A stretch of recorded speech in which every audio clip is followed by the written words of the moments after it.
Okay, good evening guys. Ngayong gabi, eto na, naluto na yung ating nahuli na palakang kokak. Titikman na natin siya, no? Palakokak, honest review kung anong lasa nito. Bali, ano lang natin din, ngayon lang din natin ito matitikman, ang inadobong palaka. Ano?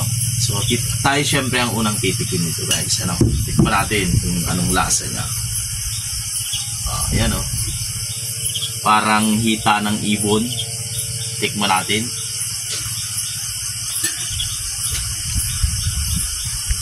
Mahayang-hayang. Okay, anong lasa? Anong lasa? Para siyang karne din ng ano, parang karne ng manok, ng ibon, ganun ang lasa na. Masarap ang karne niya. Masarap ang malinamnam. Goods na goods siya guys. Lalo pag ganitong adobo, ano, talagang quality siya. Halika, tikman mo yung ka-brother, ano, Luigi. Patitikman natin ito guys, siyempre doon sa mga kasama natin, ano. Yan. Titikim si ka-brother Luigi. Ka-brother Luigi, tikman mo nga kung anong lasa, kung ano masasabi mo dito sa inadobong palakokak na yan. Masarap yung anghang niya, kapit na kapit.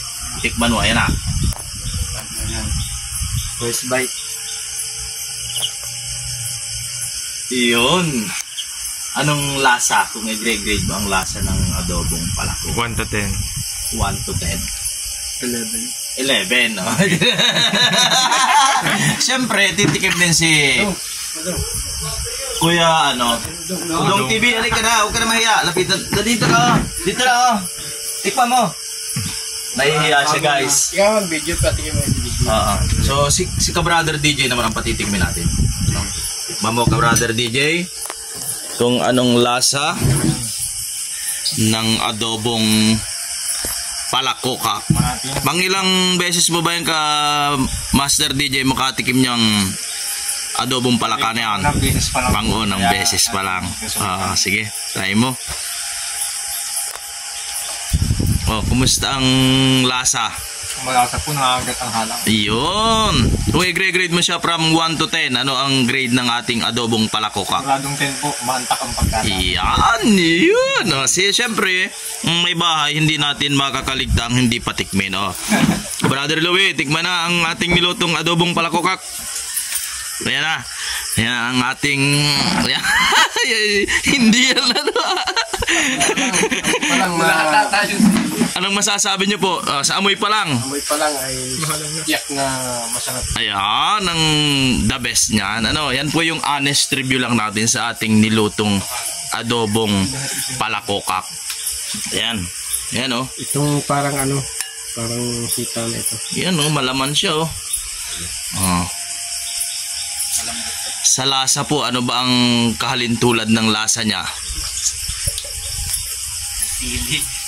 Lasang sili? Ha? Oo, okay lang. Okay lang. I-grade mo na po, ano, from 1 to 10. Ano po ang grade mo dyan sa ating adobong palakokak? 10. 10. Ayun. Ayan po. Atin si Kuya JM TV. Ayan. Tikman mo, Kuya JM. Anong lasa po niyan?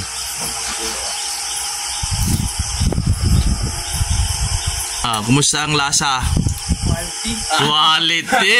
Yun. At yan po ang ating honest review sa ating ano, nilutong adobong ano, palakokak. Masarap siya guys. Lalo na pag mag-adobo nila yun. Oo.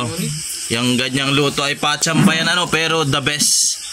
Suggested natin siya, masarap siya, para din siyang karne ng manok. Masarap siya guys. Kaya kung meron dyan sa inyo, manghuli na kayo, lalo ngayong umuulan-ulan, at adobohin nyo.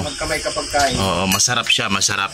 Ayan, umulit si ka Master DJ. Quality yun. Maraming salamat po sa inyong panonood.